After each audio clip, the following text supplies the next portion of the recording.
La lucha y la victoria de la fe cristiana, por Martín Lutero. Texto: Mateo 8 del 23 al 26. Y entrando él en la barca, sus discípulos le siguieron, y he aquí que se levantó en el mar una tempestad tan grande que las olas cubrían la barca, pero él dormía. Y vinieron sus discípulos y le despertaron diciendo: Señor, sálvanos, que perecemos. Él les dijo: ¿Por qué teméis, hombres de poca fe? Entonces, levantándose, reprendió a los vientos y al mar, y se hizo grande bonanza. Introducción. La tempestad en el mar pone a prueba la fe de los discípulos. En este Evangelio oímos cómo los queridos discípulos pasan por momentos de gran temor y angustia por seguir a su Señor cuando éste entra en una barca y se hace a la mar.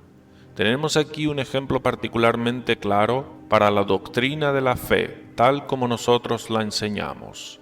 Esta enseñanza va dirigida solo a las almas piadosas, no a los impíos, porque no es de todos la fe, 2 Tesalonicenses 3:2, y pocos son los que saben algo de ella. Vemos pues que los discípulos son sorprendidos por una fuerte tempestad. Este acontecimiento pone a prueba su fe, para que se vea cuán fuerte es o cuán débil es. Eso sí, antes de entrar en la barca eran capaces de trasladar montes.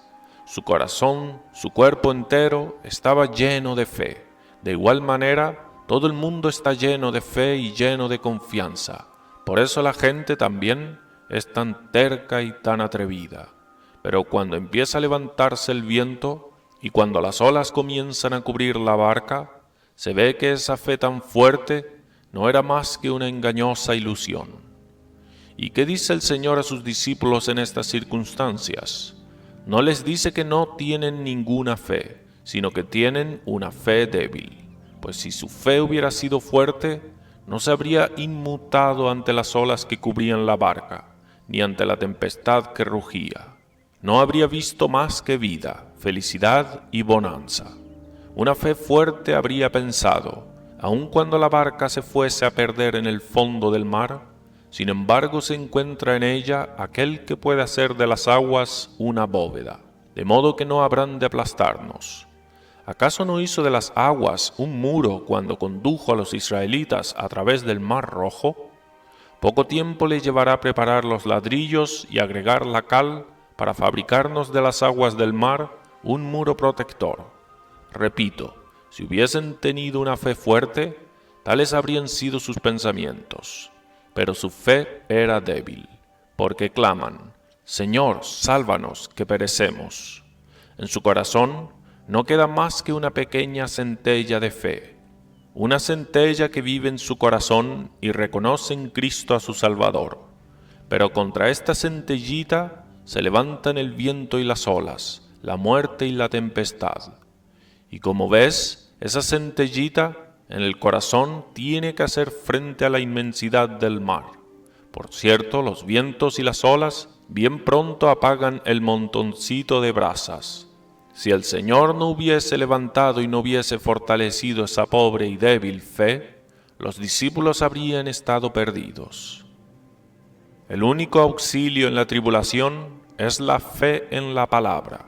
Esa fe puesta a prueba se asemeja mucho a la desesperación. De este ejemplo de la fe, los alumnos de la fe pueden aprender unas cuantas cosas. En primer lugar, puedes observar lo siguiente. Cuando llega el momento en que la fe debe demostrar la fuerza que tiene, resulta ser la cosa más débil que existe, pues entonces cunde la desesperación, y el creyente experimenta lo que experimentaron los discípulos en nuestro Evangelio. Ellos tienen fe, y su fe desempeña también lo que es su obra y función específica, a saber, no desesperar, no dejar de confiar en el Señor.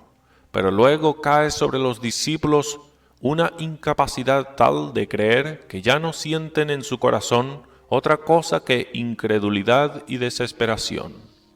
No obstante, por fuerte que parezca ser la desesperación, la fe subsiste, aunque se asemeja más bien a la incredulidad. A esto llamamos, pues, la fuerza y el poder de la fe. cuando es tan pequeña y sin embargo de tan grandes resultados. Así ocurre también en las tentaciones y tribulaciones nuestras, cuando nos acosan el diablo y la muerte, y por cierto también el turco con sus fuerzas aterradoras.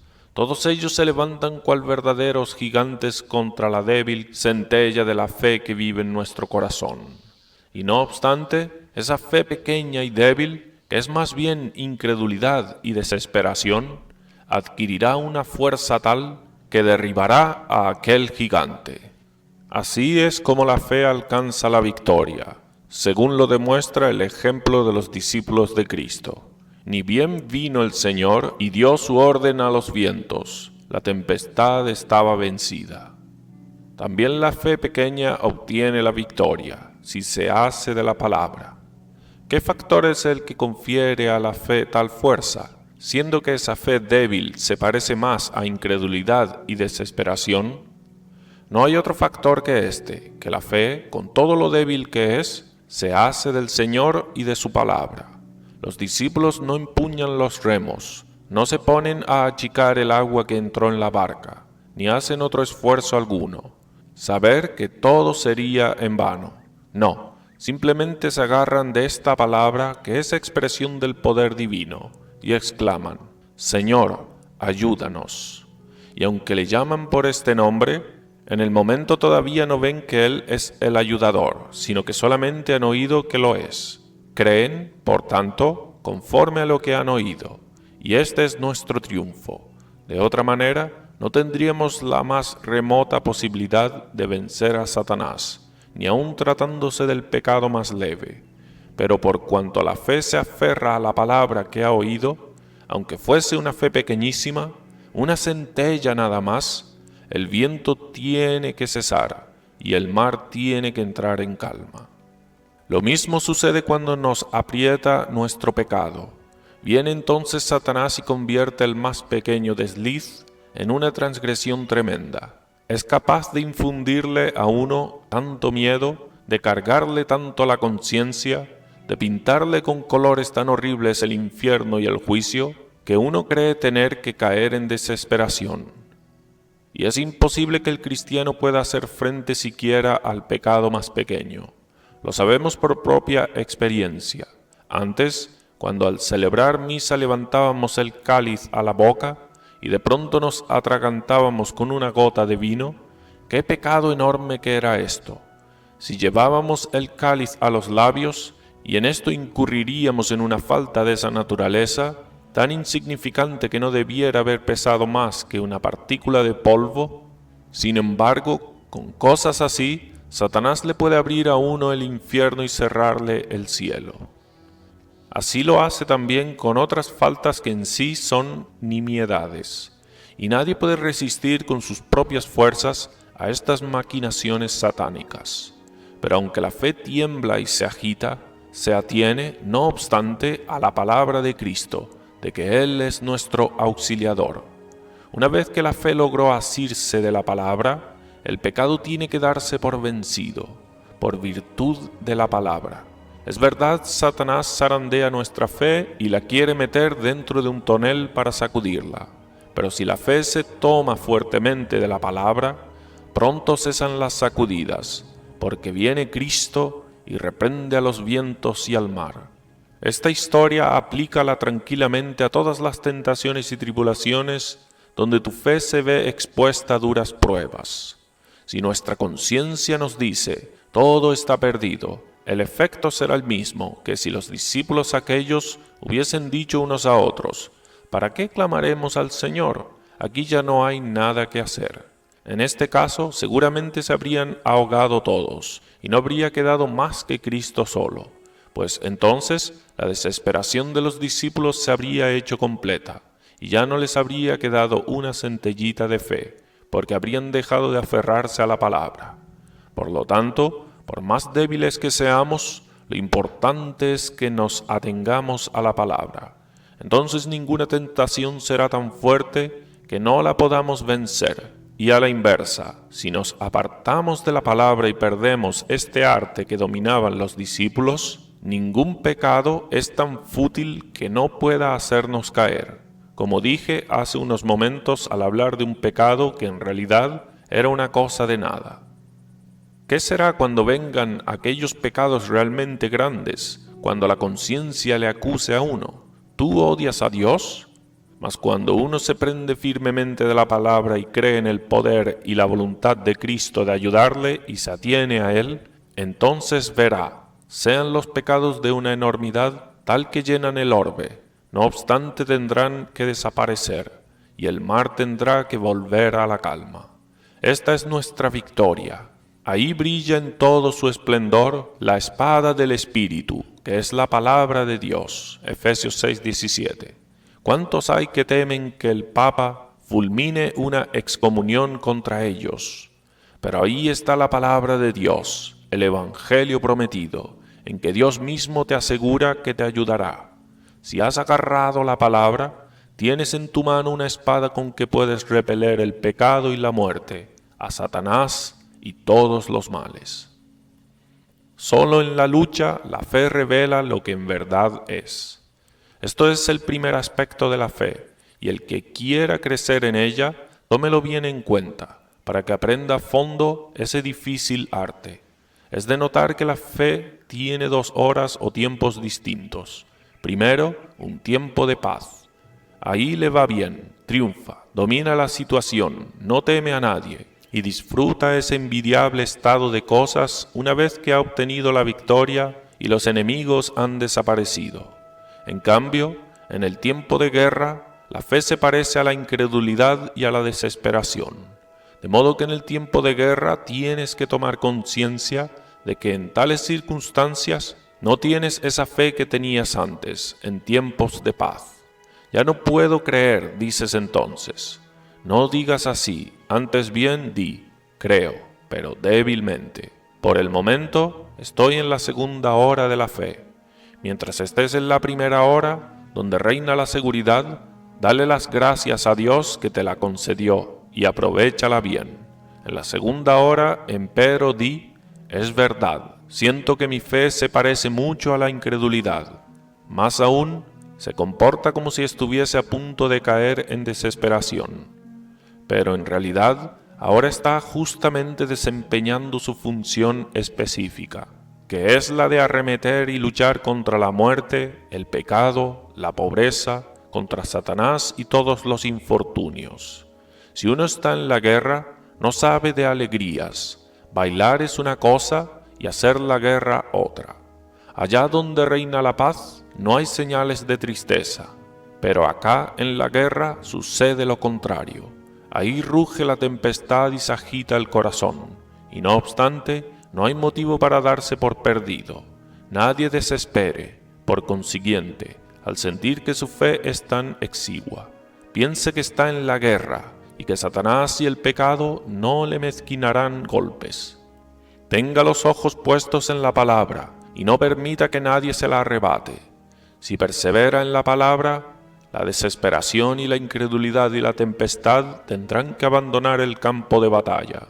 Esta es la segunda hora, la hora del duro batallar, la hora en la que la fe tiene que entrar plenamente en acción, pues tiene que luchar con la muerte, con el pecado, con el infierno, y tiene que sentir el terrible peso de todos ellos. ¿Qué habría ocurrido si los discípulos en su barca no hubiesen visto ni sentido ninguna tempestad? Su fe no habría luchado, ni tampoco habría vencido. Mas donde se pierde la palabra, sucumbe también la fe. Por el contrario, si la fe, por más débil que sea, se aferra a la palabra, ni la desesperación, ni el desaliento, ni la incredulidad podrán dañarnos. La palabra de Dios es el arma de la fe. Esto lo digo para que honréis y estiméis la palabra exterior como es debido.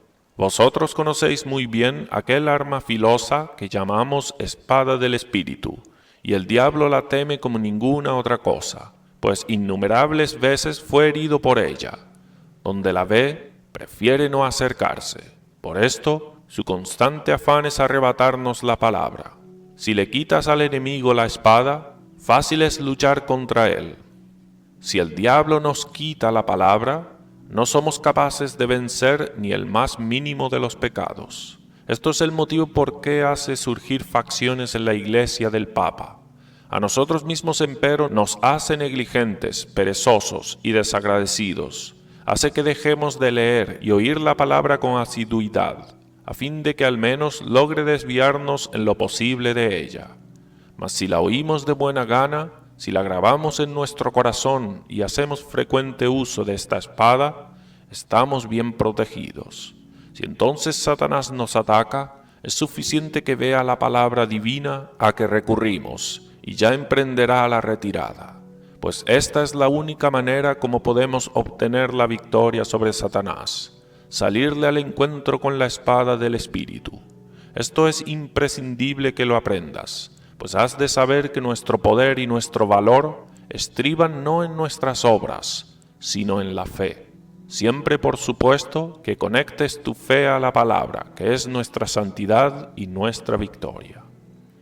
Segundo, la fuerza de la fe radica en Cristo, no en los cristianos. La fe en la palabra, no en el propio sentir, hace que seamos cristianos.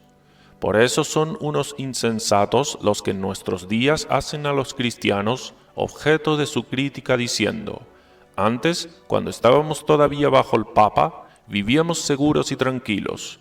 Cuando íbamos a misa o participábamos en una procesión, todo era paz. Pero ahora todo es rebelión. De esta manera los tontos aquellos se atreven a descubrir dónde están los cristianos, algo que se puede juzgar con ojos terrenales. Ni que te pongas todos los anteojos del mundo lo verás.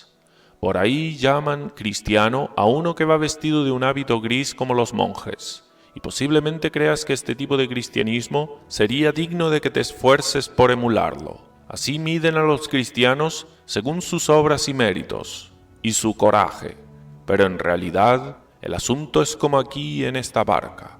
Dime, ¿dónde ves allí a los cristianos? Todos se llaman discípulos de Cristo, y en efecto lo son. Sin embargo, ninguno es capaz de creer. Se necesitan, por lo tanto, otros ojos que los del mundo y todos sus sabios, para poder reconocer a un cristiano como tal. Confesamos, creo en la Santa Iglesia cristiana. Mas lo que se cree no se ve, dice el apóstol Pablo. En aquella barca lo que menos parece haber es confianza, y el cristiano tiene todo el aspecto de un incrédulo.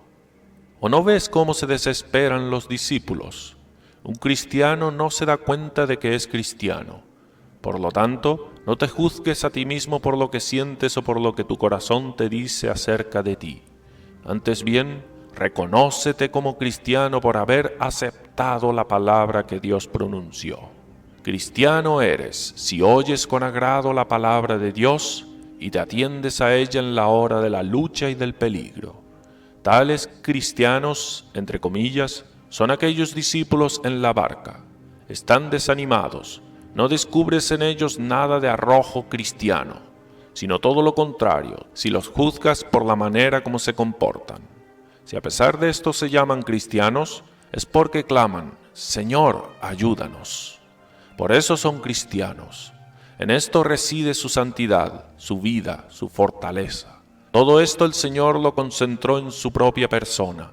No debe ser algo inherente en nosotros. Por consiguiente, es una grandísima tontería querer medir al cristiano por lo que aparenta ser por fuera. Es muy loable que observes un buen comportamiento. Sin embargo, dar a las personas una esmerada educación exterior es tarea de los padres y de las autoridades civiles. Pero por esa educación no se es cristiano. Se es cristiano por asirse de la palabra. Y ese asirse de la palabra se hace sola y exclusivamente por medio de la fe. Por lo tanto, aunque los cristianos se vean perseguidos por dudas y temores, aunque tengan de sí mismos la impresión de ser incrédulos, no obstante, si se halla en ellos la disposición de prenderse de la palabra y no soltarla, no hay duda alguna de que son cristianos, y cristianos tanto mejores cuanto más se parecen al más desesperado de los mortales, pues en esta su desesperación se aferran a la palabra, por medio y a causa de su propia debilidad. Por esto dice también San Pablo: de buena gana me gloriaré más bien en mis debilidades, para que repose sobre mí el poder de Cristo. 2 Corintios 12:9. Pues este poder de Cristo se manifiesta en nuestra debilidad.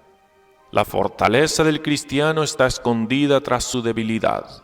Por consiguiente, la santidad de los cristianos está fundada no en ellos mismos, sino en algo fuera de ellos, en la palabra. Nadie, por ende, puede ver que uno es cristiano a menos que él mismo lo sea. Ciertamente, no hay hombre en la tierra que pueda ver si una persona se aferra a la palabra. Podrá ver que estoy sacudido por 1000 temores, o que estoy lleno de alegría, pero mi agitación no le dice nada en cuanto a mi adhesión o no adhesión a la palabra. El ser un cristiano es, pues, algo invisible y oculto. Lo pueden discernir solo aquellos que tienen fe. Digo esto para que no caigáis en desesperación al notar que entre los cristianos se halla tanta debilidad.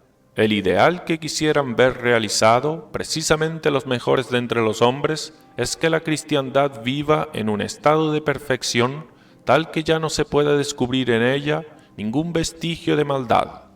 No, un hombre como tú te lo imaginas, no existe.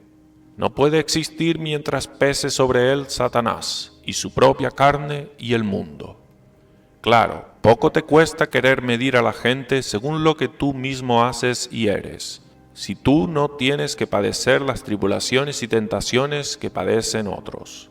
Así que, en lugar de mirar a los demás, trate cada cual de aprender personalmente el arte y oficio de la fe, para que sepa, aun cuando esté a punto de desesperar, la fe todavía no ha desaparecido del todo. Antes bien, aférrese entonces a la palabra de que Cristo es el ayudador. La exclamación, perecemos, esa palabra de la desesperación, no la podremos erradicar, pero tampoco estará ausente la palabra de la fe. Ayudador, ayúdanos. Así, con la primera palabra que dice, el cristiano habla como un incrédulo acobardado, pero también dice la segunda palabra, Señor, ayúdame. La dirá en gran debilidad, es cierto, pero tanto más fuertemente se adherirá a la promesa de ayuda. Así, pues, la palabra de Dios puede más que el diablo, el cual es el culpable de que el hombre caiga en desesperación. Lo que a juicio del mundo es lo más fuerte, tiene que irse al fondo, y lo que es más débil, tiene que ir arriba del todo. Esta es una predicación para cristianos. Tercero, la fe necesariamente está expuesta a conflictos. Donde está Cristo y su Evangelio, aparecen disturbios. El segundo factor que debe llamar nuestra seria atención es el hecho de que la tempestad se levanta en el momento preciso en que Cristo y sus discípulos se hacen a la mar. Antes reinaba la calma. Quiere decir entonces que cuando Cristo entra en el mar, éste se embravece. Nuestros sabidillos afirman, desde que comenzó vuestra predicación del Evangelio, comenzaron también los disturbios. Si pudiéramos restablecer el orden anterior, con mucho gusto lo haríamos. De modo que el Evangelio tiene la culpa de que los hombres sean malos y de que haya tantos que se apartan de la palabra y confían en iluminaciones interiores. Nada mejor que la historia de la tempestad en el mar para desvirtuar tales infundios. Es verdad, antes todo el mundo vivía tranquilo, pero cuando viene Cristo, comienza la tempestad. Luego, si nosotros nos retractáramos, todo el mundo volvería a vivir tranquilo. Pero el asunto es muy distinto. Cuando el Evangelio penetra en el mundo, Satanás se opone a que sea oído, e instiga al Papa y a todos los príncipes a combatirlo. ¿De quién es la culpa? Del Evangelio, dicen. Que el diablo te rompa la cabeza. Es justamente al revés. Si aceptasen el Evangelio y nadie se le opusiese, seguiría reinando la paz. El Evangelio no hace violencia a los hijos buenos, solo censura a los malos. No esgrímelas nada, sino que deja todas las cosas en la tierra en su lugar. Su ataque se dirige exclusivamente contra el Satanás que habita en tu corazón, y su deseo es instruirte en la verdad. Por consiguiente, la culpa de que estallen conflictos es tuya. y sin embargo se la achacan al Evangelio. Quieras o no, tienes que admitir que el Evangelio no te hace ningún daño.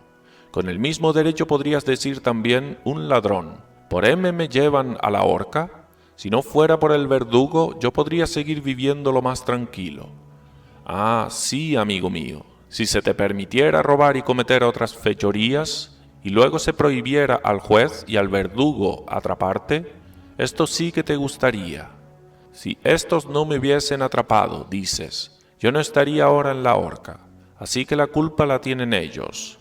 No, la culpa la tienes tú cuando desobedeces a los padres y a las autoridades.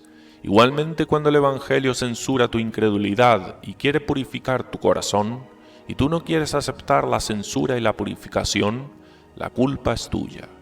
En contra de tales bocas blasfemadoras que atribuyen al Evangelio la culpa por lo que está sucediendo, Cristo dice por lo tanto una palabra que debes tomar muy a pecho.